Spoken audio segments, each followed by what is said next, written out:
He came home with yellow tulips the day he tried to destroy me. He sat across from me with soft eyes and a rehearsed voice and slid a folder across the table like he was doing me a favor. Everyone in that courtroom thought I had lost. Everyone except me. Because while he was celebrating, I had already signed the paper that ended him.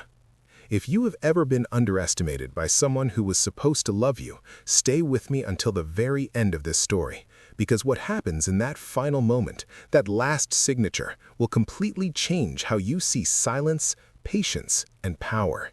Hit that like button right now, subscribe if you're new here, and let's get into it. I want you to picture a Saturday morning in early spring. The kind of morning where the light comes in sideways through the kitchen window and everything smells like butter and warm flour. I am standing at the counter of my very first bakery, the one on Clement Street, the one I opened with $11,000 I saved over 3 years working double shifts at a hotel front desk. I am 26 years old. I have flour on my sleeve and a list of things to do that is longer than my arm, and I have never been happier in my life.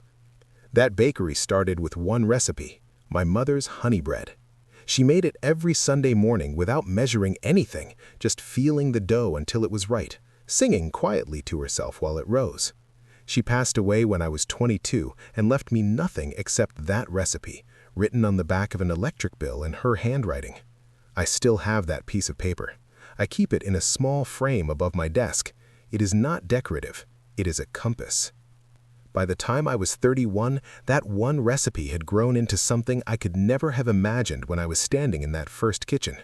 We had 14 locations across the state, a wholesale contract with 3 regional grocery chains, a staff of over 200 people. We had been featured in a food magazine. People would drive 40 minutes just to get a loaf of the honey bread on Sunday mornings. I built all of it. I negotiated every lease, interviewed every head baker, approved every hire. I knew our food cost percentages by heart.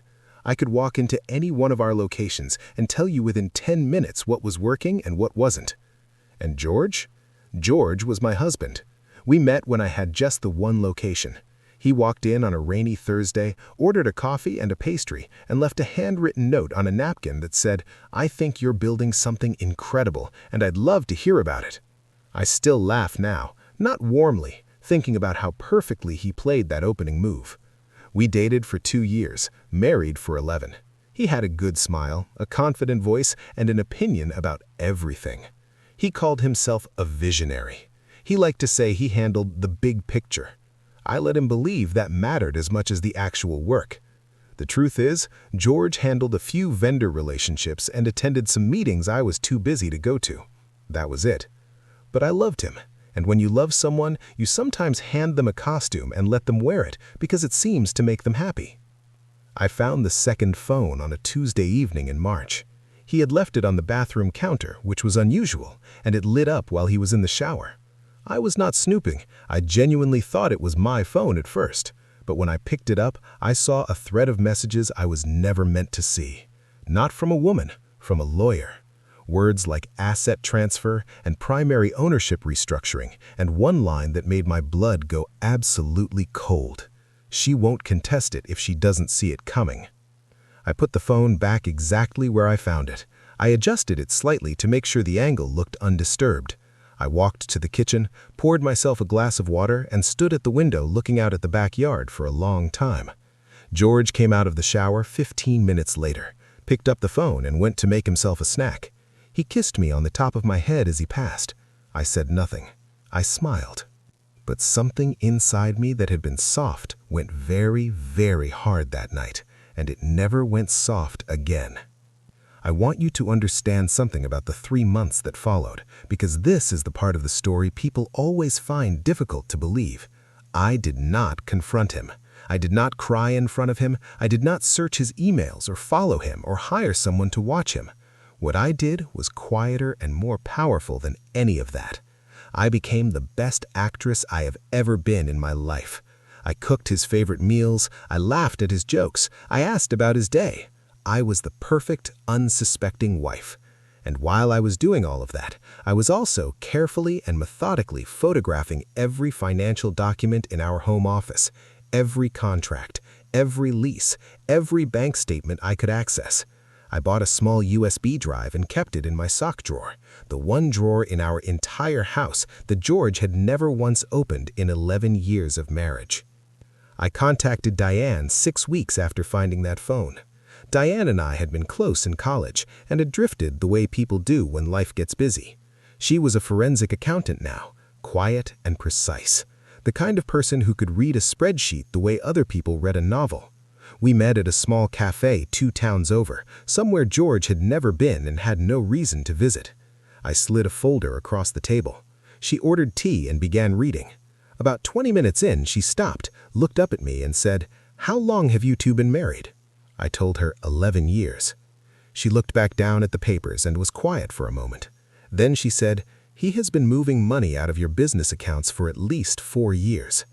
$2.1 million. Not all at once, never in amounts large enough to trigger an automatic review.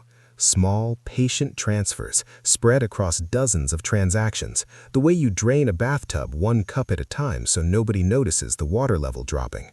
He had been doing it while I was hiring staff, negotiating contracts, and building the very business he was quietly robbing." And then Diane found Petra, not just the name, but the payments. George had created a fake vendor account, a supplier listed under a business name that did not exist, and had been paying a woman named Petra through it. Not gifts, a monthly salary. Petra had no product, no service, no business. She was simply being paid to be available. I sat with that for a long time. I am not going to pretend it didn't hurt. It did. But I noticed that the hurt felt different from what I expected. It wasn't the sharp, jealous pain of betrayal. It was something duller and sadder. The feeling of realizing you were living inside a lie so complete that you didn't even know where the edges were. I found Ford through a colleague who preferred not to be named. Ford had a small office, a very unimpressive waiting room, and the kind of quiet that made you feel like the walls had heard everything and kept it all perfectly safe. He was not flashy. He did not make promises. He listened to everything I brought him, every document, every number Diane had traced, every detail, and when he finished, he folded his hands and said, "Good, let him file first." I asked him why. He said, "Because a man who thinks he's winning takes shortcuts, and shortcuts leave marks." 3 weeks later, George came home with yellow tulips, my favorite flower. That detail still gets me, even now, that he knew my favorite flower and used it as a prop in the moment he planned to dismantle my life. He sat me down at the kitchen table, held my hands gently, and told me that he hadn't been happy for a long time, that he thought we had grown apart, that he wanted a divorce, and he wanted it to be peaceful and fair. He slid a folder across the table slowly, the way you'd slide food toward a nervous animal. He explained that he was being more than fair. I could keep the house, 1 bakery location, and a monthly allowance. He had set it all up already. The other 13 locations, the brand name, the supplier contracts, the wholesale agreements, all listed under documentation that named him as primary business owner. Documents I had never seen. Documents we would later prove that had been created 18 months ago and backdated to look original. I picked up the folder. I read it slowly, every page, and then I looked up at him. And I smiled.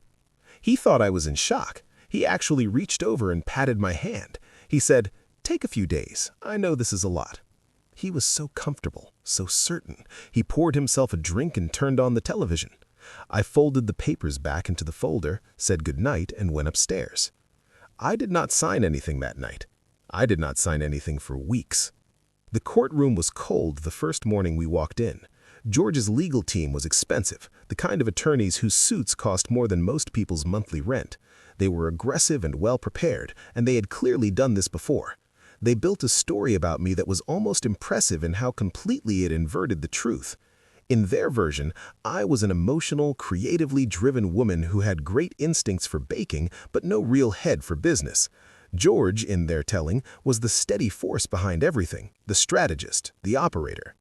They brought witnesses, former employees who testified that George had run meetings, made decisions, driven growth. Some of them I recognized as people who had left our company under uncomfortable circumstances. I sat quietly and listened to all of it. Ford objected only when the law required it. George's attorneys smiled often. George himself sat with the relaxed confidence of a man who has already mentally spent his winnings. On the third day, I took the witness stand and I fell apart. Or at least that is what it looked like. My voice broke when I talked about our early years together. My hands shook when I described building the first location. Tears came when I said I never imagined my life would end up in a courtroom. I talked about how blindsided I felt, how I had trusted him completely, how I just wanted peace. George's attorney leaned back in her chair with the quiet satisfaction of someone watching exactly what she expected. George whispered something to her and she nodded. From where I sat, I could see Petra in the back row, watching me with an expression I couldn't quite read. The crying was real. I want to be clear about that. The grief was real. But the timing of it was not accidental. Because the moment I finished, Ford stood up, straightened his jacket, and asked the judge to admit a new piece of evidence into the record, an audio recording, made legally in our home state on the night George came home with the yellow tulips. Every word he said at the kitchen table, the casual explanation of what he had set up, the quiet confidence with which he described moving assets, the way he had outlined exactly what he intended to take, captured clearly on the small recording device I had placed near the fruit bowl that morning before I went to work. Including one sentence he said almost to himself, quietly, as I was reading through the papers. A sentence I don't think he even consciously realized he had said out loud. Thank God he never figured out the supplier accounts. The courtroom went still in a way I had never felt a room go still before. Not quiet, still, like everyone in it had simultaneously stopped breathing. George's attorney asked for a recess. The judge granted 15 minutes. I sat at our table and looked straight ahead and felt for the first time in months completely calm.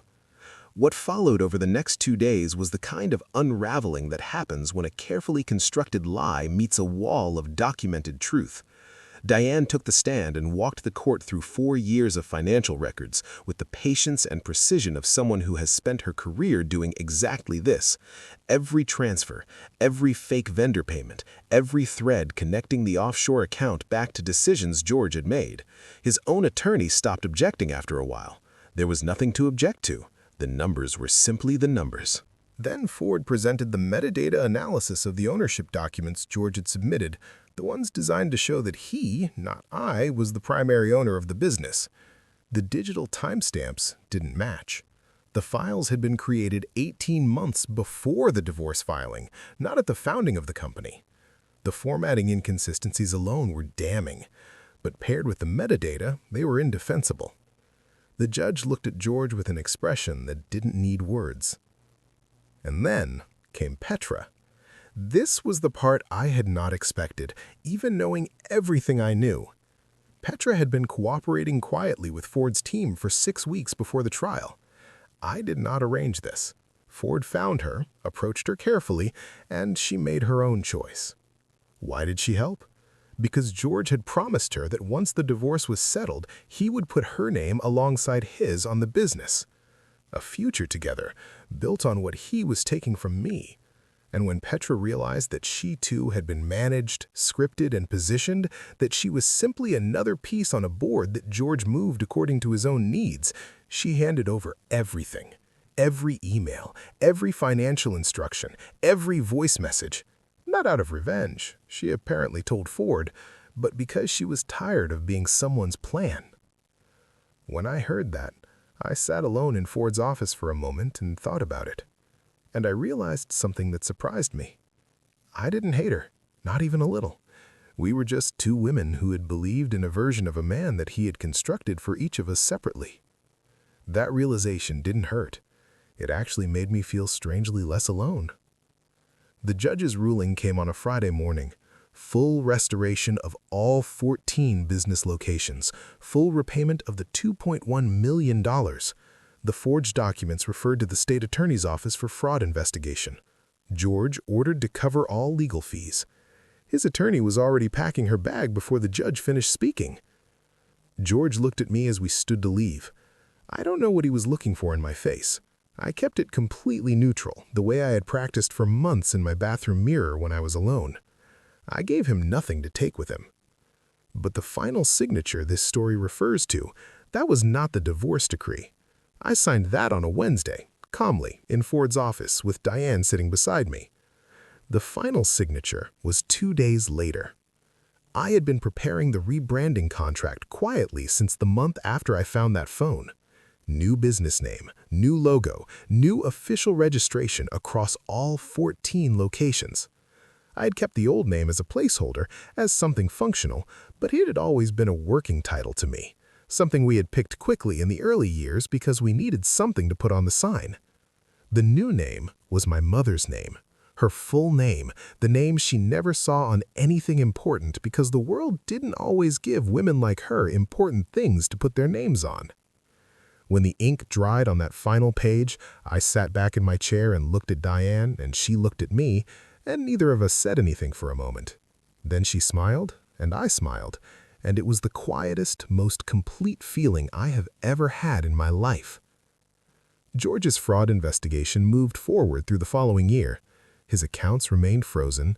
His reputation in the industry, which he had borrowed so much of from mine without me knowing, collapsed quickly once the court records became public. I heard he relocated, started over somewhere quiet. I did not follow the details closely. I had other things to focus on. We expanded to 19 locations the following spring. Diane joined full-time as my CFO.